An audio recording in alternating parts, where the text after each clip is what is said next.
BJP பற்றிய செய்திகளை நீங்கள் வெளியிடாவிட்டால் உங்களுடைய ஊடகங்கள் இருக்காதுன்னு மிரட்டப்பட்டதனுடைய விளைவு 543 சீட்டு இந்திய பார்லிமெண்ட்டில் இருந்துச்சுன்னா 600 சீட்டில் பிஜேபி ஜெயிக்கும் அப்படிங்கிற பிரச்சாரத்தை தொடர்ச்சியாக இந்திய ஊடகங்கள் முன்வைத்தது. கடைசி நேரத்தில் அப்படி விலைக்கு வாங்கப்பட்ட ஊடகங்களுக்கே ஒரு சந்தேகம், நாளைக்கு காங்கிரஸ் வந்துருச்சுன்னா நம்ம என்ன செய்யறது?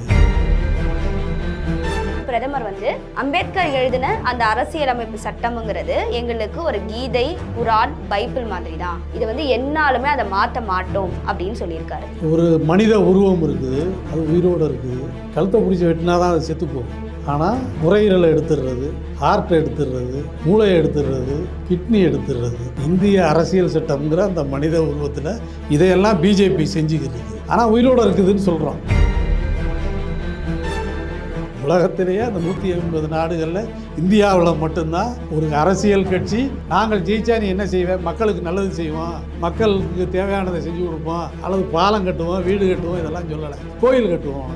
இன்னும் வரலாற்று புகழ்மிக்க அரசியல் கட்சி பாரதிய ஜனதா கட்சி. எனவே அவர்களுடைய தேர்தல் அறிக்கை மக்கள் ஒரு பெரிய விஷயமா எடுத்து மதுரை எய்ம்ஸ் அதில் அஸ்திவார கல்லு கூட நடப்படலை. நம்ம எல்லாருக்குமே தெரியும். குறிப்பாக மதுரைக்காரங்கெல்லாம் சாயந்தரம் ஆச்சுன்னா பிக்னிக் போகிற மாதிரி அந்த இடத்த போய் பார்த்துட்டு வர்றாங்க. சுண்டர்லேருந்து வீட்டில் சமைச்ச ஜாமான் எல்லாத்தையும் எடுத்துகிட்டு போய் அங்கே உட்காந்து சாப்பிட்டுட்டு இங்கே தான்ப்பா கட்டடம் வரப்போகுது, இங்கே தான் ஆஸ்பத்திரி வரப்போகுதுன்னு போய் பார்த்துட்டு வர்றாங்க. அப்படிப்பட்ட ஒரு இடத்த மத்திய அரசாங்கத்தினுடைய சுகாதாரத்துறை அமைச்சர் அவர் நாடாளுமன்றத்தில் சொல்றாரு, எய்ம்ஸ் கட்டி முடிச்சுட்டு. அம்பேத்கர் இயற்றிய அரசியல் சட்டத்தால் தான் என்னை போன்றவர்கள் எல்லாம் இந்த நாட்டில் பிரதமராக வர முடிந்தது அப்படின்னு சொல்லியிருக்காரு. அதை கீழே தூக்கி போட்டு மிதிச்சுக்கிட்டே அதை சொல்றாரு.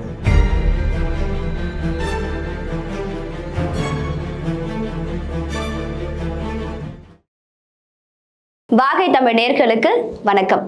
இன்னைக்கு நம்ம நிகழ்ச்சியில தமிழக மக்கள் ஜனநாயக கட்சியின் தலைவர் KM ஷெரீப் அவர்கள் வந்திருக்காரு. வணக்கம் சார். வணக்கம். எப்படி இருக்கீங்க? நல்லா இருக்கேன், மகிழ்ச்சியா இருக்கு.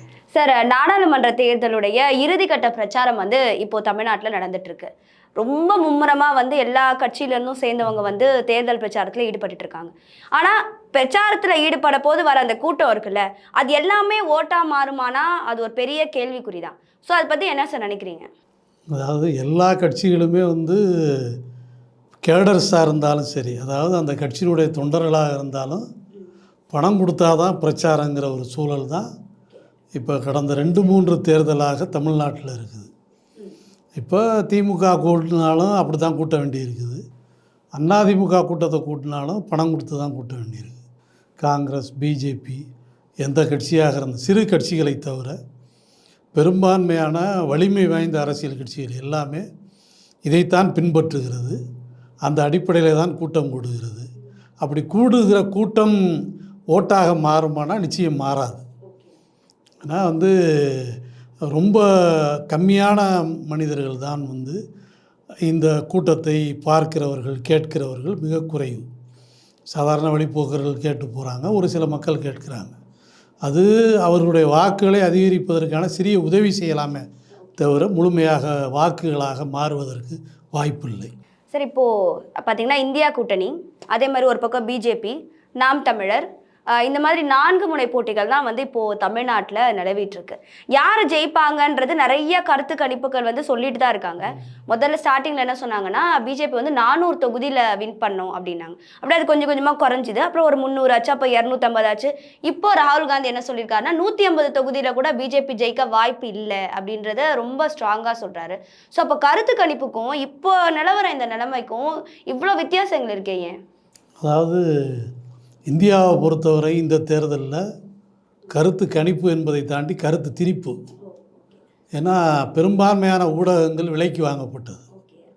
வட இந்திய ஊடகங்களாக இருக்கட்டும், தென்னிந்திய ஊடகங்களாக இருக்கட்டும், பிஜேபியினுடைய பிரச்சார படங்களை, பிஜேபி பற்றிய பிரச்சாரத்தை, பிஜேபி பற்றிய செய்திகளை நீங்கள் வெளியிடாவிட்டால் உங்களுடைய ஊடகங்கள் இருக்காதுன்னு மிரட்டப்பட்டதனுடைய விளைவு 543 சீட்டு இந்திய பார்லிமெண்ட்டில் இருந்துச்சுன்னா 600 சீட்டில் பிஜேபி ஜெயிக்கும் அப்படிங்கிற பிரச்சாரத்தை தொடர்ச்சியாக இந்திய ஊடகங்கள் முன்வைத்தன. இப்போ கடைசி நேரத்தில் அப்படி விலைக்கு வாங்கப்பட்ட ஊடகங்களுக்கே ஒரு சந்தேகம், நாளைக்கு காங்கிரஸ் வந்துருச்சுன்னா நம்ம என்ன செய்கிறது, நம்ம பாட்டுக்கு 600ல் ஜெயிக்கும் 700ல் ஜெயிக்கும்னு சொல்லியிருக்கான்.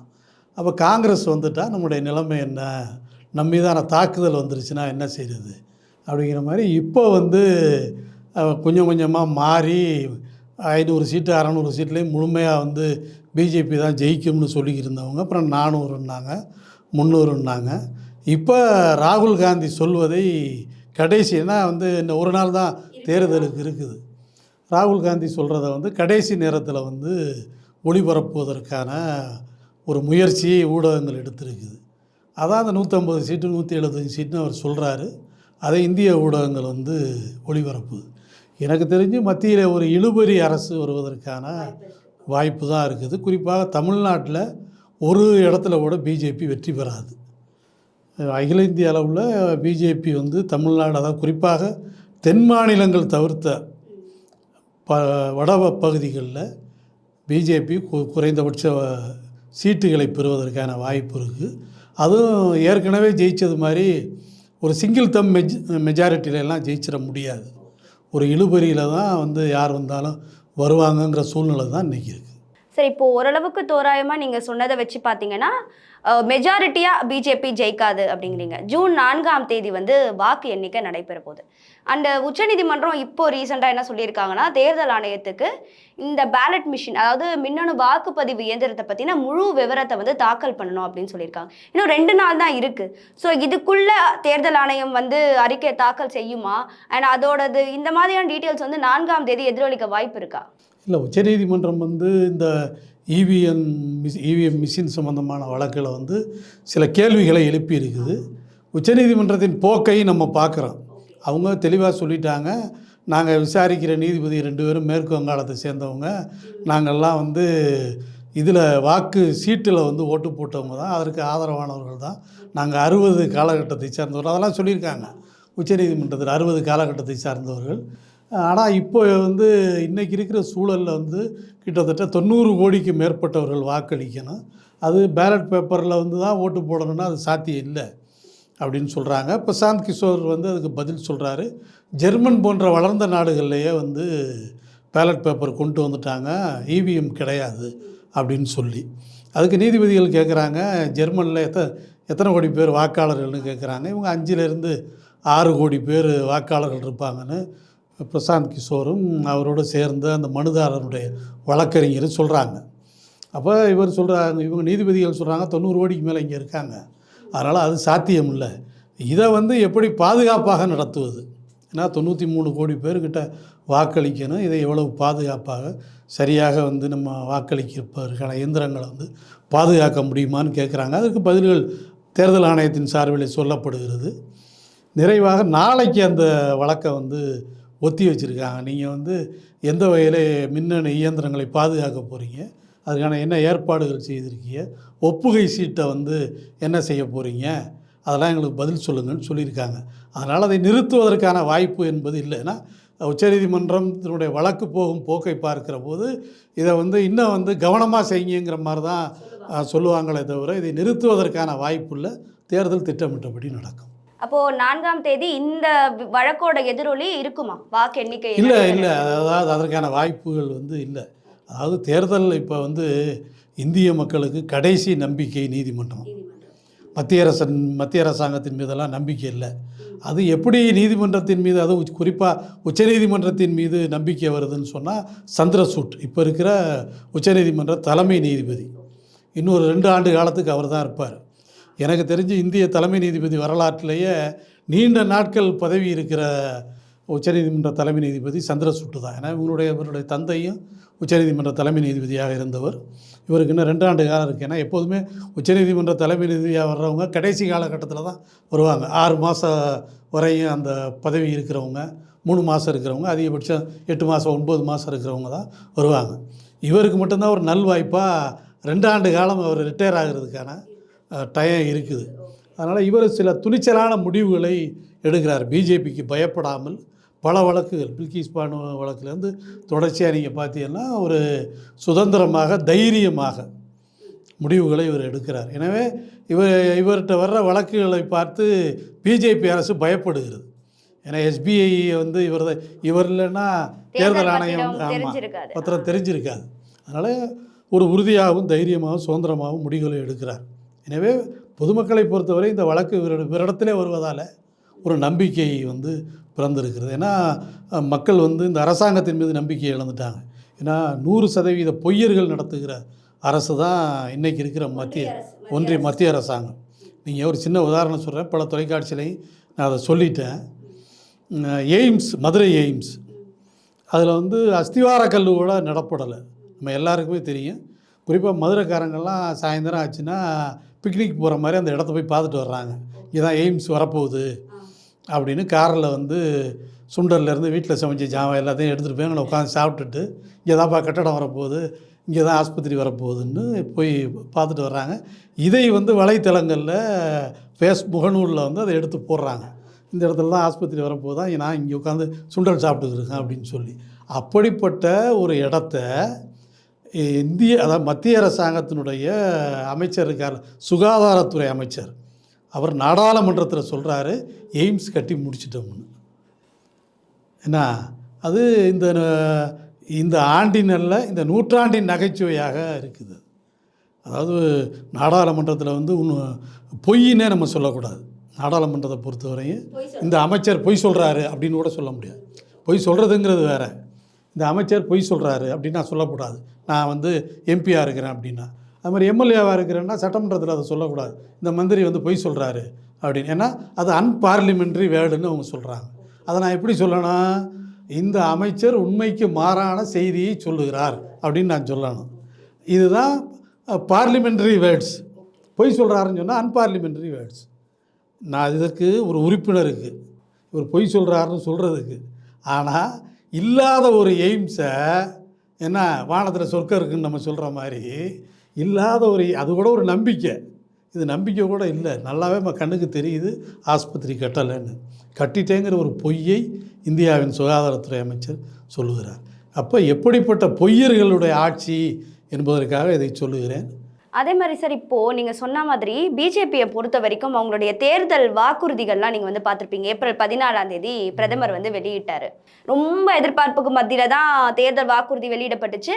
ஆனால் அந்த அளவுக்கு வந்து மக்களுக்கு தேவையான எதுவுமே அந்த வாக்குறுதியில் இல்லை அப்படின்ற மாதிரியான ஒரு விஷயங்கள் எழுந்தாலுமே, அம்பேத்கர், அதாவது மறுபடியும் பிஜேபி வந்தால் அரசியலமைப்பு சட்டம் வந்து மாற்றப்படும் அப்படின்னு கேள்விக்கு பிரதமர் வந்து இல்லை, அம்பேத்கர் எழுதின அந்த அரசியலமைப்பு சட்டம்ங்கிறது எங்களுக்கு ஒரு கீதை, குரான், பைபிள் மாதிரி தான், இதை வந்து என்னாலுமே அதை மாற்ற மாட்டோம் அப்படின்னு சொல்லியிருக்காரு. இது எந்த அளவு உண்மையாக நினைக்கிறீங்க? அதாவது ஒரு மனித உருவம் இருக்குது, அது உயிரோடு இருக்குது, கழுத்தை பிடிச்சி வெட்டினா தான் அது செத்து போகும். ஆனால் நுரையீரலை எடுத்துடுறது, ஹார்ட்டை எடுத்துடுறது, மூளையை எடுத்துடுறது, கிட்னி எடுத்துடுறது, இந்திய அரசியல் சட்டம்ங்கிற அந்த மனித உருவத்தில் இதையெல்லாம் பிஜேபி செஞ்சுக்கிட்டு இருக்குது. ஆனால் உயிரோடு இருக்குதுன்னு சொல்கிறோம். இந்த இது வந்து உயிரோடு இருக்குது, இந்த மனிதன் வந்து உயிரோடு இருக்கிறான், ஆனால் நாங்கள் மூளையை எடுத்துட்டோம், ஆனால் கிட்னியை எடுத்துட்டோம், இதயத்தை எடுத்துட்டாங்க மாதிரி இந்திய அரசியல் சட்டம் என்னென்ன அடிப்படை உரிமைகளை எல்லாம் இந்திய மக்களுக்கு வழங்கியதோ அதை எல்லாத்தையுமே வந்து எடுத்துருச்சு வந்து பிஜேபி. எடுத்துட்டு நான் அதுக்காக வந்து நாங்கள் பாதுகாத்துக்கிறோம், அது செத்து போயிடாமல் பாதுகாத்துக்கிறோம் அப்படின்னு சொல்லி மோடி சொல்கிறாரு. இந்திய அரசியல் சட்டம் கொடுத்த உரிமை தான் இஸ்லாமியர்களுக்கு கொடுத்த உரிமைகளை மோடி பறித்தார். காஷ்மீருக்கு கொடுத்த சிறப்பு உரிமை அரசியல் சட்டம் கொடுத்தது தான், அதை மோடி வந்து பறித்தார். 1947 ஆகஸ்ட் 15 இந்திய சுதந்திரம் வாங்கிய போது வழிபாட்டு தலங்கள் எப்படி இருக்கிறதோ அதே மாதிரி நாங்கள் பாதுகாப்போங்கிற உறுதியை இந்திய அரசியல் சட்டம் தான் கொடுத்துச்சு. அதை மீறி பாபர் மசூதியை இடித்து தள்ளிட்டு அவங்க கோயிலை கட்டினாங்க, ராமர் கோயிலை. இப்போ அடுத்தாப்பில் காசியை இடிப்போமா, யாரை இடிப்போம், எதை இடிப்போங்கிற மனநிலையில் தான் பிஜேபி இருக்குது.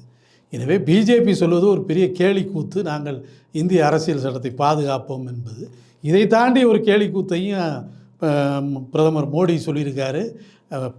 அம்பேத்கர் இயற்றிய அரசியல் சட்டத்தால் தான் என்னை போன்றவர்களெல்லாம் இந்த நாட்டில் பிரதமராக வர முடிந்தது அப்படின்னு சொல்லியிருக்காரு. அதை கீழே தூக்கி போட்டு மிதிச்சுக்கிட்டே அதை சொல்கிறாரு. அதனால் மோடி சொல்வதையோ பிஜேபியினுடைய தேர்தல் அறிக்கையோ பெரிய விஷயமாக மக்கள் வந்து கருதலை, அதை ஏற்கலை. ஏன்னா உலகத்திலேயே கோயில் கட்டுறது எங்களுடைய வேலைன்னு தேர்தல் அறிக்கையில் சொன்னது பிஜேபி மட்டும்தான். நீங்கள் வந்து நான் உலக நாடுகள், பல நாடுகளில் அரசியல் கட்சிகள் தேர்தலில் போட்டியிடுது. அமெரிக்காவாக இருக்கட்டும் அல்லது உலக அளவில் இருக்கிற 150க்கும் மேற்பட்ட ஜனநாயக நாடுகளாக இருக்கட்டும், யாருமே வந்து நாங்கள் ஜெயிச்சா மசூதி கட்டுவோன்னு சொல்லலை, நாங்கள் ஜெயிச்சா சர்ச்சு கட்டுவோன்னு சொல்லலை. உலகத்திலேயே அந்த 150 நாடுகளில் இந்தியாவில் மட்டும்தான் ஒரு அரசியல் கட்சி நாங்கள் ஜெயிச்சா நீ என்ன செய்வேன், மக்களுக்கு நல்லது செய்வோம், மக்களுக்கு தேவையானதை செஞ்சு கொடுப்போம், அல்லது பாலம் கட்டுவோம், வீடு கட்டுவோம், இதெல்லாம் சொல்லலை. கோயில் கட்டுவோம், உனக்கு சாமி மட்டும் அப்படியே போயிரு அப்படின்னு சொன்ன வரலாற்று புகழ்மிக்க அரசியல் கட்சி பாரதிய ஜனதா கட்சி. எனவே அவர்களுடைய தேர்தல் அறிக்கையை மக்கள் ஒரு பெரிய விஷயமா எடுத்துக்கல. சார், அதே மாதிரி பார்த்தீங்கன்னா மத்திய நிதி அமைச்சர் அவங்க நிர்மலா சீதாராமன் மேம், அவங்க வந்து இப்போ ரீசெண்டாக ஒரு யூடியூப் சேனலுக்கு வந்து இன்டர்வியூவில் என்ன சொல்லியிருக்காங்கன்னா, ஹிந்துக்கள் நிறைந்த நாடு தான் நம்ம இந்தியா, உண்மையான ஹிந்துக்கள் வந்து கண்டிப்பாக பிஜேபிக்கு வந்து ஓட் பண்ணுவாங்க, சப்போர்ட் பண்ணுவாங்க அப்படின்ற மாதிரி. அதுக்கேற்ற மாதிரி அவங்க தமிழ்நாட்டில் வேட்பாளர்களுமே அந்தந்த ஜாதி சம்பந்தமான அந்தந்த சமூகத்தை சேர்ந்தவர்களை தான் வேட்பாளராகவும் அவங்க வந்து நிறுத்தியிருக்காங்க. ஸோ இதிலேருந்து வந்து அவங்க மையப்படுத்துறது வந்து என்னன்னா, அந்த சமூகத்தினர் சேர்ந்தவங்க இவங்களுக்கு தான் ஓட்டு போடுவாங்கன்ற அந்த எண்ணத்தை திணிக்கிறாங்களா? அதாவது தமிழ்நாட்டை பொறுத்தவரை வந்து அப்படிப்பட்ட நிலைமை இல்லை. சாதியை பார்த்து வாக்களிப்பது அப்படிங்கிறது ஒரு 5லேருந்து அதிகபட்சம் 10% இருக்கலாம்.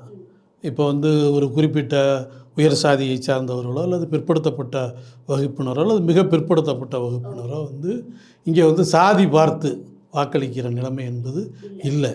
ஏன்னா ஒரு அரசியல் கட்சியை பார்த்து, அந்த கட்சியினுடைய சின்னத்தை பார்த்து, அந்த கட்சி கொண்டிருக்கிற நோக்கங்களை பார்த்து வேணால் வாக்களிக்கலாம். அதுக்கான வாய்ப்புகள் என்பது இல்லை. அது அந்த அம்மா சொல்கிறாங்க, சனாதன தர்மத்தை நாங்கள் கடைபிடிக்கிறோம், அதாவது எல்லாருக்கும் வாய்ப்பு கொடுக்குறோங்கிறது அதானே. அப்போ இங்கே என்ன சிக்கல் இருக்குன்னா, நெத்தியில் பிறந்தவனுக்கு ஓட்டு போடுறதா, தோலில் பிறந்தவனுக்கு ஓட்டு போடுறதா, அப்புறம் தொடையில் பிறந்தவனுக்கு ஓட்டு போடுறதா, காலில் பிறந்தவனுக்கு ஓட்டு போடுறதா. சனாதன தர்மம் அதைத்தான் சொல்லுகிறது. அப்படியெல்லாம் பிரித்து பார்த்து ஓட்டு போட்டிருந்தா பிஜேபியில் மோடியே பிஎம்மாக வந்திருக்க முடியாது. நெற்றியில் பிறந்த பிராமண சமூகத்தை சார்ந்தவர்கள் தான் இந்த நாட்டில் வந்து பிஎம்மாக வந்திருக்க முடியும். சனாதன தர்மத்தை தான் அவர்கள் இந்து தர்மம் என்று சொல்லுகிறார்கள். இப்போ எங்களை பொறுத்தவரை இந்து தர்மம் முக்கியமானதுன்னு சொன்னால் இடஒதுக்கீடுக்கு கேள்விக்குறியாயிருமில்ல. அப்புறம் ஒடுக்கப்பட்ட சமூக மக்கள் வந்து நீங்கள் உங்கள் கணக்கில் பார்த்தா இந்துக்கள் தான், அவங்கள நீங்கள் பிரதமராக்கியிருக்கணும், அவங்கள அதிகாரத்துக்கு கொண்டு வந்திருக்கணும்.